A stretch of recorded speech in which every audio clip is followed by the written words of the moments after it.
దేవాదాయ శాఖ assistant commissioner ఇంట్లో ఏసీబీ సోదాలు జరుగుతున్నాయి. విజయవాడ తాడేపల్లిలోని శాంతి ఇళ్లలో ఏసీబీ తనిఖీలు చేస్తూ ఉంది. అసిస్టెంట్ కమిషనర్ శాంతిపై గతంలోనే ఆరోపణలున్నాయి.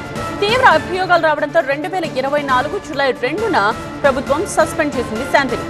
అయితే ఏడాది దాటి సస్పెన్షన్ కొనసాగించడంపై హైకోర్టును, ఎస్టీ కమిషన్ను ఆశ్రయించారు కాళంగిరి శాంతి. ఇటీవల తిరిగి శాంతికి పోస్టింగ్ ఇచ్చింది ఏపీ ప్రభుత్వం. మళ్లీ అవినీతి ఆరోపణల నేపథ్యంలో ఇవాళ 3 చోట్ల సోదాలు జరుగుతున్నాయి.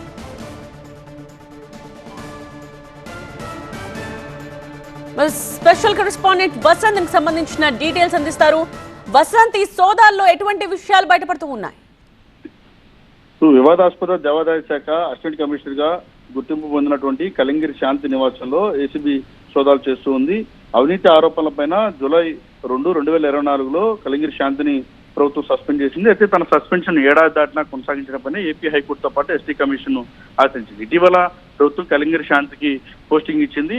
దేవాదాయ శాఖ కమిషనర్ గా ఉంటుంటే హర్జవహర్ లాల్ ఆమెకి ఇటీవల పోస్టింగ్ ఇచ్చి ఉత్తర్వులు జారీ చేశారు. తాజాగా కలింగిరి శాంతికి వచ్చినటువంటి అవినీతి ఆరోపణలు, తీవ్ర అభియోగాలకు సంబంధించి 15కు పైగా ఉన్నాయని కూడా ఏసీబీ గుర్తించింది. ఈ నేపథ్యంలోనే ఏకకాలంలో తాడేపల్లిలో ఉన్నటువంటి ఆమె నివాసంతో పాటుగా ఇతర ప్రాంతాల్లోనూ 3 చోట్ల సోదాలు చేస్తూ ఉన్నారు.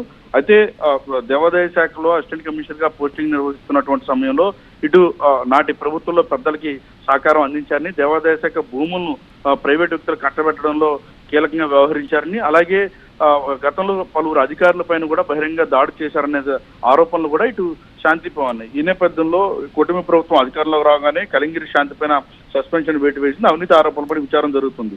తాజాగా ఆవిడకు పోస్టింగ్ ఇచ్చినటువంటి నేపథ్యంలో మరోసారి ఏసీబీ సోదాలు చేయడం ప్రస్తుతం సంచలనంగా మారింది. ప్రస్తుతం ఏకకాలంలో 3 చోట్ల ఆమె నివాసంతో పాటు ఆమె బంధువుల ఇళ్లలోనూ సోదాలు అయితే ఏసీబీ అధికారులు చేస్తున్నారు.